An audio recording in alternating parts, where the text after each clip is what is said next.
Okay, so when you move chords, you know, down the neck, I think there's two things. There's, first of all, the idea of just your general bar chords. So your bar chords are built off of your power chords, essentially. So, like for example, if I'm playing like an A power chord on the 5th fret, if I play the two bar chords, they'd either be major or minor. So I don't know if you know these already, but your minor bar chord would be this. Yeah. Familiar with that? Yeah. Okay, and then the major bar chord would be adding the second finger? Yeah. So that's major. Okay, so that is basically your major and minor bar chords that are based off of an open E major chord. So we call these E form chords because the idea is if you took this shape, this E shape, and you slide it out, you have to now apply the bar to compensate for the open strings. So then that's where we get the bar chord shape from. This little shape here is from that open E major chord. Yeah. That's why these are called E form bar chords. So this would be E major, then we have F major, and wherever we move it, F sharp major, or G flat major, G major, and so on. So it just depends on where you're moving it on your E string. It's always the root. That's always the root, yeah, on the E string. And then it works the same way for E minor. So your E minor, you know, it's like an imaginary bar here. So if I move that out, 1 fret, here's an F. So now it's an F minor chord, F sharp minor, G minor, Okay. and so on. So that's what we call as the E form bar chord. And that's probably the most commonly used one on the guitar because we have either this shape or this shape. Okay. Okay?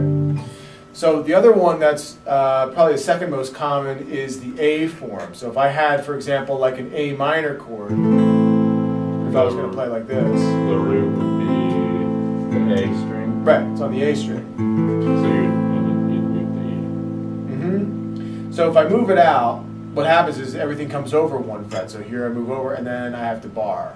Oh, I get that more now because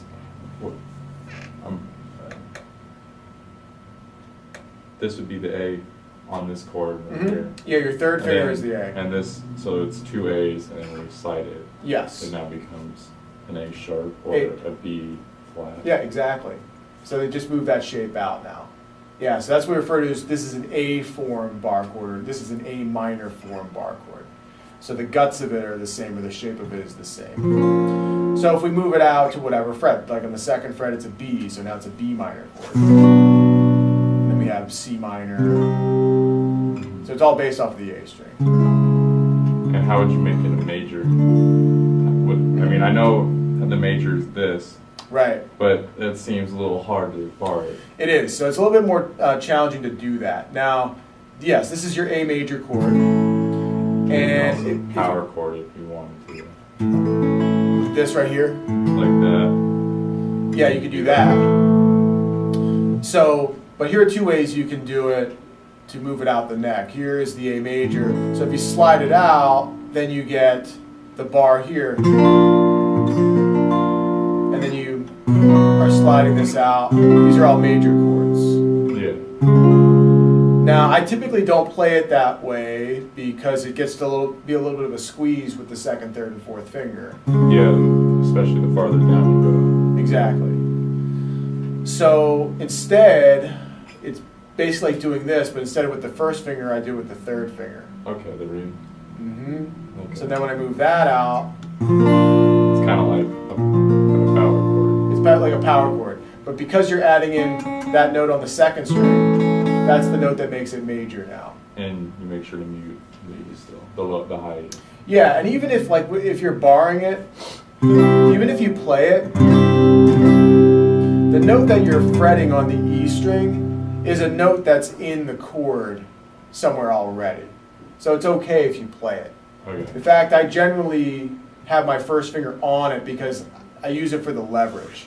The higher your 1st finger is, the more I can use this part for leverage for just clamping down on the thicker strings. part of your finger. Yeah, because if you use just the fingertip, you have to put a lot of pressure just on Yeah, these that's because I've been trying to do bar chords, and it's a little hard.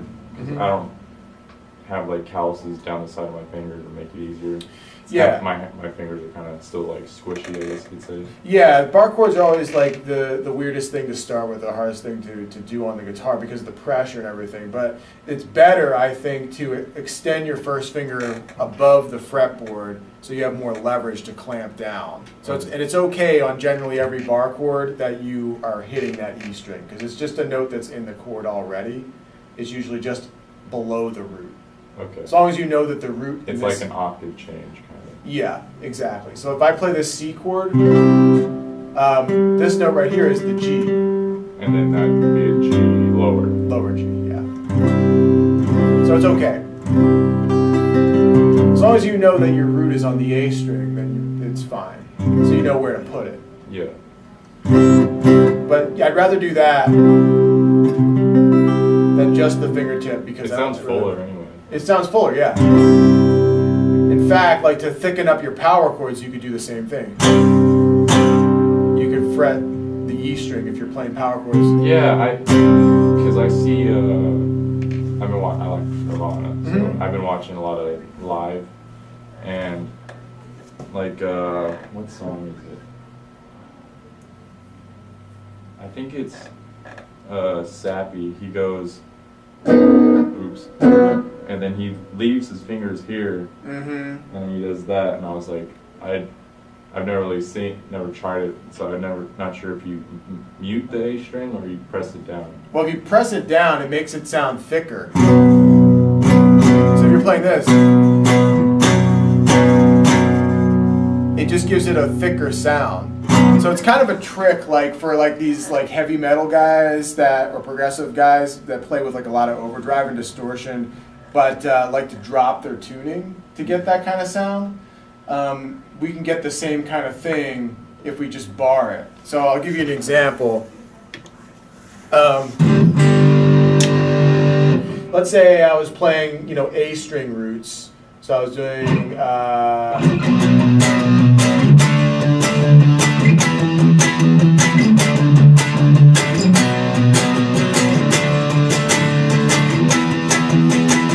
Now I'm just hitting off the A string. Now I'm going to put the E string in. Sounds more metal. The other one sounded more like Classic rock. Yeah. Like kind of like a Led Zeppelin. Yeah. Actually, maybe more like the AC/DC kind of. AC/DC uses a lot of power chords as well. But it's a trick if you want to give it like a big thick sound. That sounds more like. Yeah. And or like a band like Rush. Yeah. They would take these power chords and bar them and just move them. Oh, God, my G's. Something like that on that one. Maybe you just pressed it wrong. No, I could hear it. I was like, that's out. Yeah, it's out.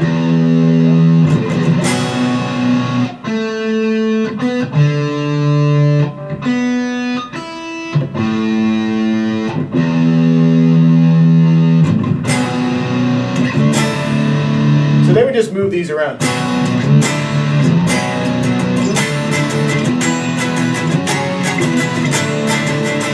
That sounds like a Rush song. That's what they would do. They would just take that, they bar it with like a power chord form. It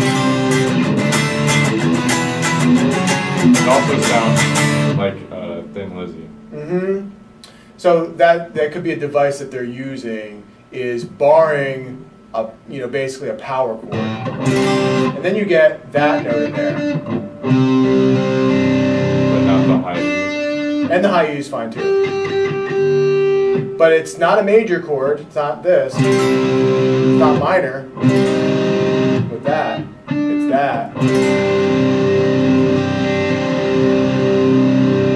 And this chord can be used for major or minor. So it gives you a kind of more of an open, airy sound.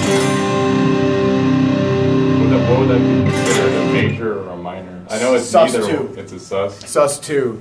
Because here's how that works. Go back to a clean sound.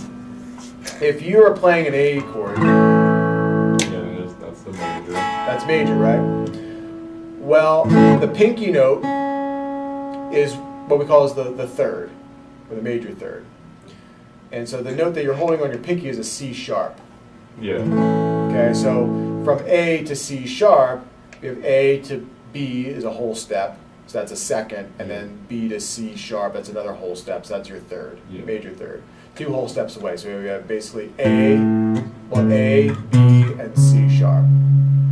So that's your major third. Now if we take it off, and we play the open second string, the third has been substituted for the second note, which is a B now. Oh, with a B. With a B. So when we do that, we refer to it as a sus2. Instead of the third, we're substituting the third for the second note, which is a B. So that becomes a sus2. I kind of get it. It's about counting letters, right? So A is 1. So is it basically like if you were, since we're doing that, and that's a C sharp, and then you just take that off, and you just go back a whole, if you go back a whole step, that makes it a sus? Yeah, sus2. And that has to be the third? Yeah, the third note going to the second note. Okay. That's what the 2 means, sus2. It means suspension, or suspended. So we're basically thinking of it as subbing the third note of the chord for a note, a second note away from the root. So if the root is A, the second note from A is B. Yeah. So let's say if I did a C sus2, what happens is everything's moved out. Here's B flat sus2, here's B sus2, C sus2. Yeah. So that's a D right there. So C is 1, D is 2. So I did this, that's the E, that's the third, C, D, and E.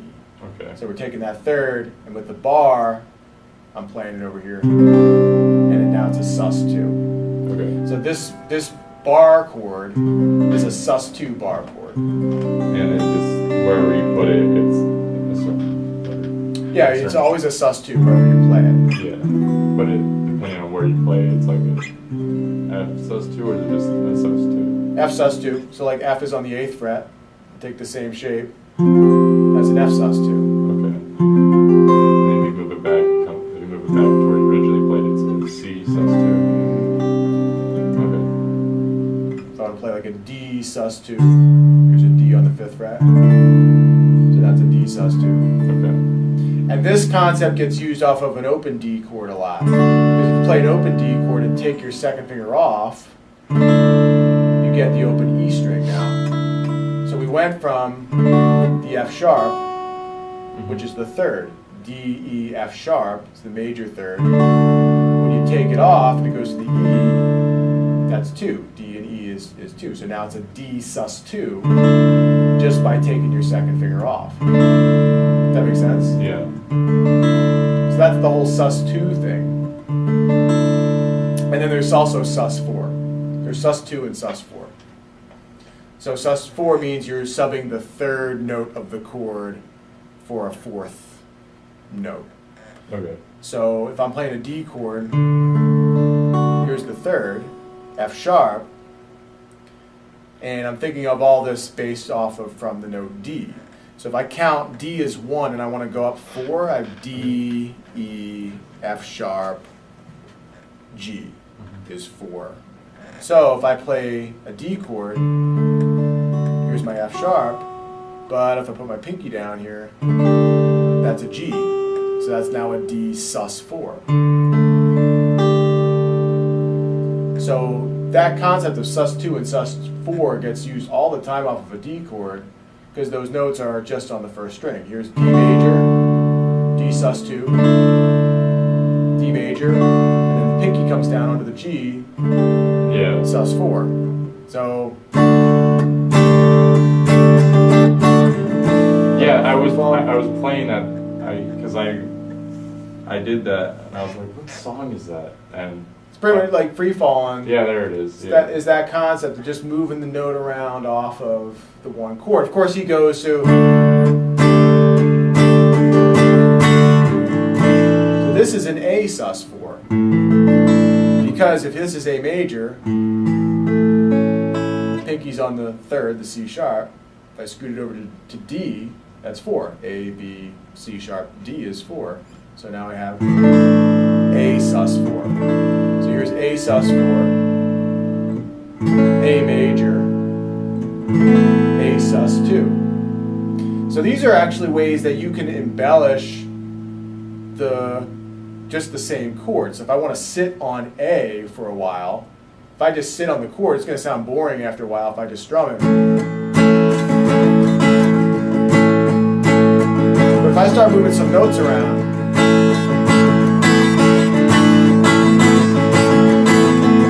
it changes the dynamic. exactly, it makes it sound like there's a lot more going on.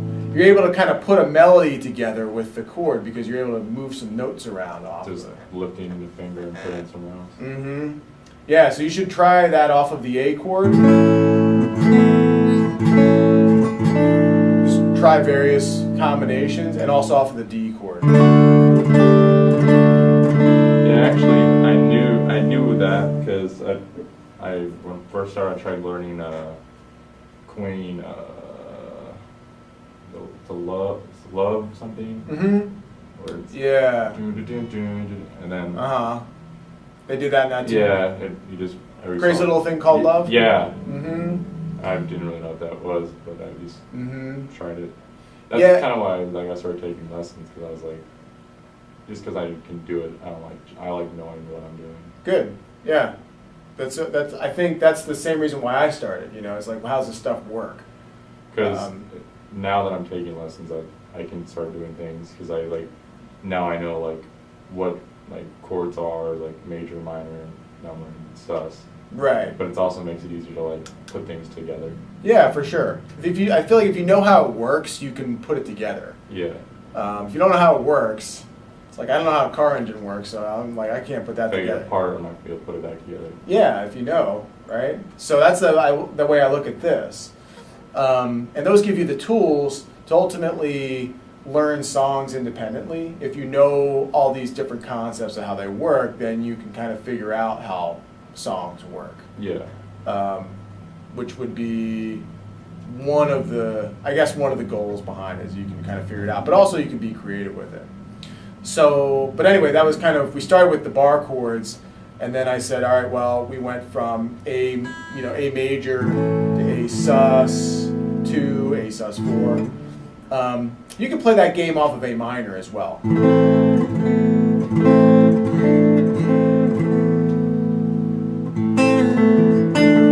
Which is kind of like the Three Doors Down tune, Kryptonite. Yeah. Like something like that. Or like Dust in the Wind kind of does stuff like that. All these tunes, they just move around the note off of a chord, in this case a minor chord. But to the average listener, it sounds like they're going all over the neck. Yeah, it's more complex. It sounds more complex. And also with a D minor chord, do the same thing. You have D minor.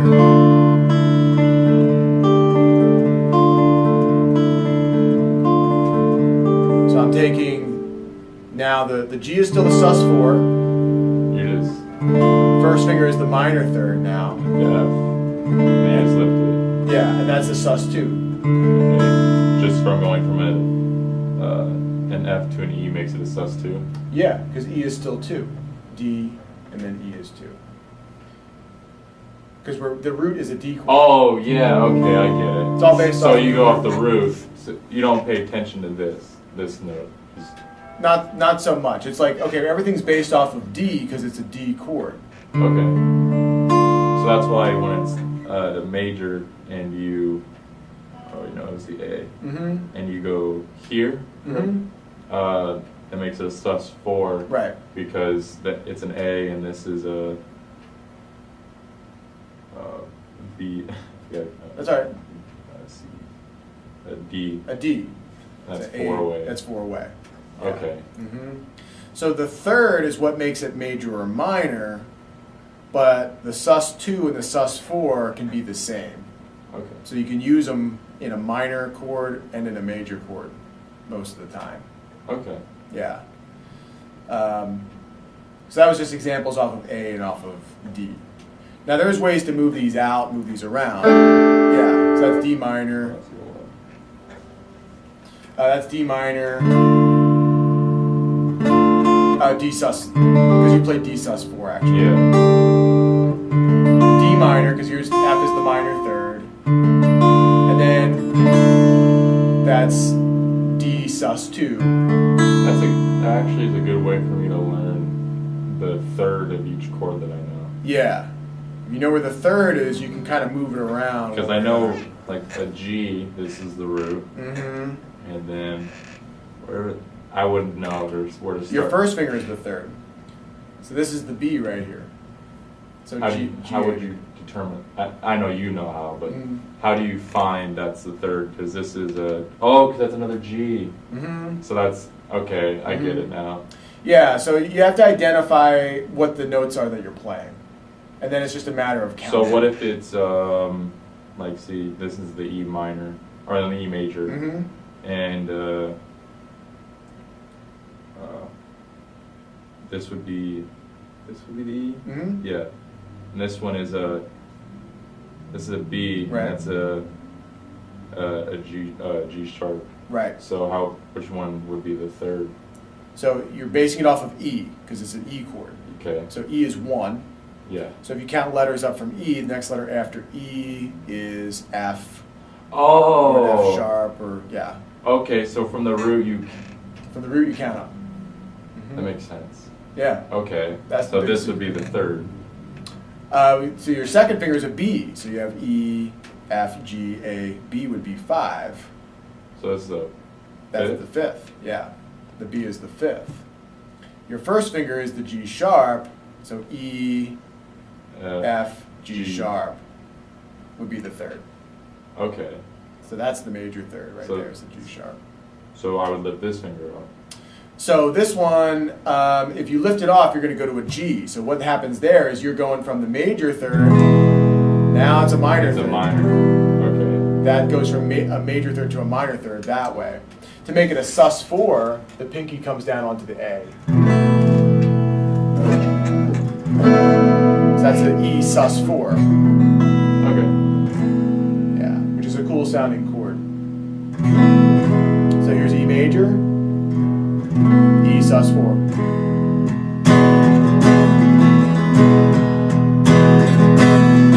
That reminds me of that Black Crowes tune. Yeah. I forget what it's called, but if you go to the open string, it's not going to sound so good because you got different kinds of thirds. You got a major third and a minor third. It's too different. Yeah, they don't have any cohesiveness to it. So you could either go from a minor chord into the sus 4, which is fine.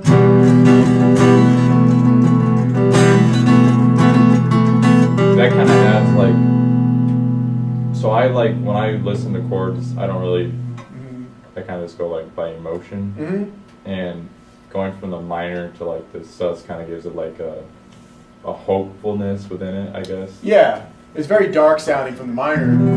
So you add that. It's a little bit neutral. Yeah. Yeah. Yeah. Okay.